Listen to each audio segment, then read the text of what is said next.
you hungry? You're about to be after you see what we've had for dinner. Hey everybody, Jamie from No Getting Off This Train, and welcome to my second edition of What We Ate for Dinner. If you've been following me for a while, you've seen I post my grocery hauls every single Monday, along with a meal plan. But however, since obviously I haven't made the meals yet, I haven't been able to show you exactly what those recipes look like. So I collect all of the recipes that I've made over the past month or two, and I've combined it all into one video for you to enjoy. These are all actual things that I feed me and my family of 3 every single night for dinner. We try to eat as healthy as possible, which means about 80% whole foods, and the other 20% could be like a little more processed foods or even treats here and there as well. We do also follow portion control, so what you see on the plate is what I have dished out to make sure that we have just the right number of servings. I've also gotten some comments like, so I see what's on your plate, but what's on your husband's plate? And to be honest, it's basically the same thing. We both follow portion control, and I know there's a stigma that women need to eat less than men do, but to be honest with you, I work out 6 days a week. I teach PiYo twice a week. I'm very active, so I actually eat just as much food as my husband does. So don't let that weird stigma get to you. You can definitely eat more than a man. But I just wanted to clear that up real quick because I know some people had questions about that. So let me go ahead and take you to all the meals that I've made over the past month or so. All the recipes for these will be in the description for you guys to check out. So let's get to it. This recipe is a throwback to one of my older videos, which I'll link below. This is chicken pot pie mix that I made, gosh, like 6 servings of. Put it all in the freezer. I made homemade biscuits to go with this. And oh my gosh, seriously, this is the best way to make it. Chicken pot pie over biscuits. We also had it with a side of roasted broccoli. One of my favorite ways to cook vegetables is roasting. This dinner, I could make this again and again. It was amazing. This next one was also part of that freezer meal video. This is buttermilk chicken. So it's just chicken breast marinated in like a buttermilk mixture with other seasonings. Set it in the fridge overnight. Cooked it in my George Foreman grill.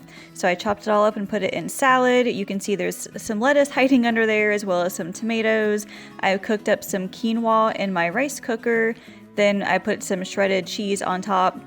You could also put like peanuts or seeds or avocado for another healthy fat. But this is how I love my salads, huge and overflowing.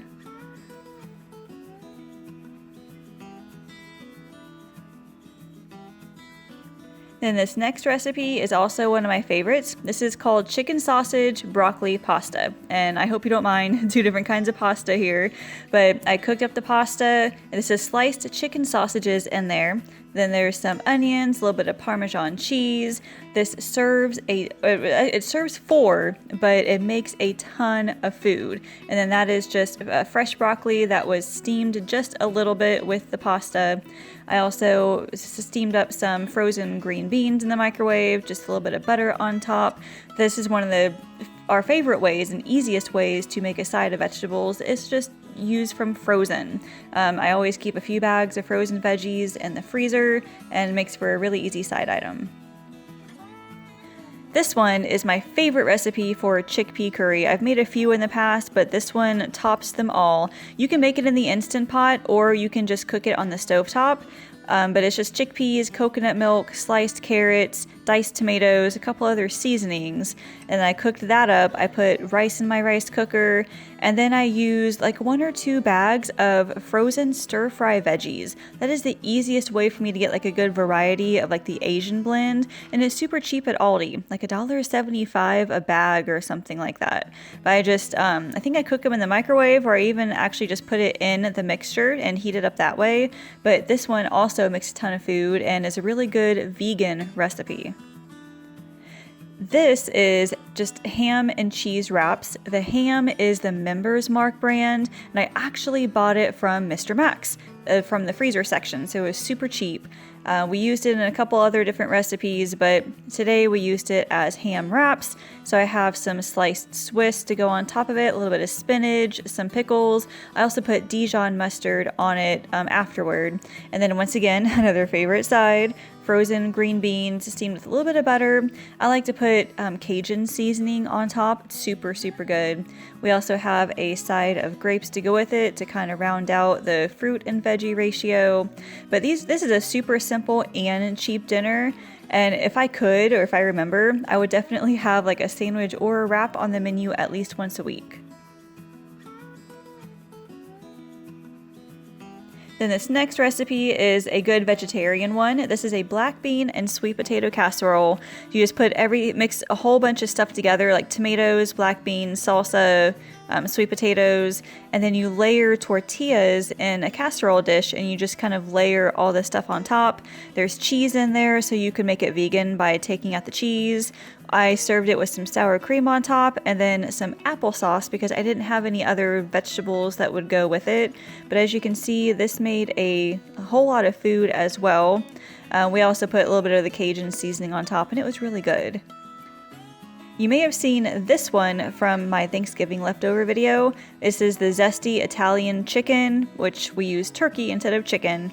My favorite slow cooker recipe because it's healthy. It's the healthier version of the Italian chicken, like with the cream cheese and stuff. You use Greek yogurt instead, and it makes a ton of food. I think it serves 8, so we were eating this for days. And this is just some frozen broccoli, 2 cups worth actually. So I use at least like 3 or 4 bags of frozen broccoli in order to make enough vegetables to serve for leftovers and stuff. Here's another good vegan recipe. This is a lentil soup. I made it not vegan by adding sour cream on top, but so easy. It's just lentils, vegetable broth. There's carrots, onions, garlic, spinach. You cook it up for like 20-30 minutes and it's done.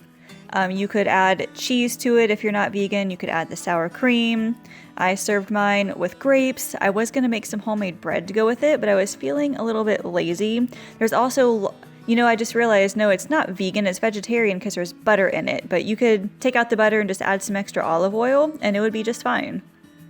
And then you probably saw this one from my Thanksgiving leftovers video, spinach mozzarella egg bake. I usually make this a couple times a month and it's typically a vegetarian dish, but because I had leftover ham, I just put the ham in there. One of my favorite side items to go with this is sweet potatoes because this casserole is low carb, so I like to have a good amount of carbs to go with my dinner. But that is all of the dinners I have for you for this month. So leave me a comment and let me know which recipe do you want to try first. They were all super, super good. And like I said, I've got all the recipes in the description for you all to check out. If you want to see more of these, please make sure to like this video, hit that subscribe button, and ring that bell notification. These videos come out maybe once a month or once every other month. And once you ring that bell, you're going to be notified when that video comes out, as well as my other grocery hauls, recipes, and meal planning tips. Thank you all so much for watching, and I will see you later.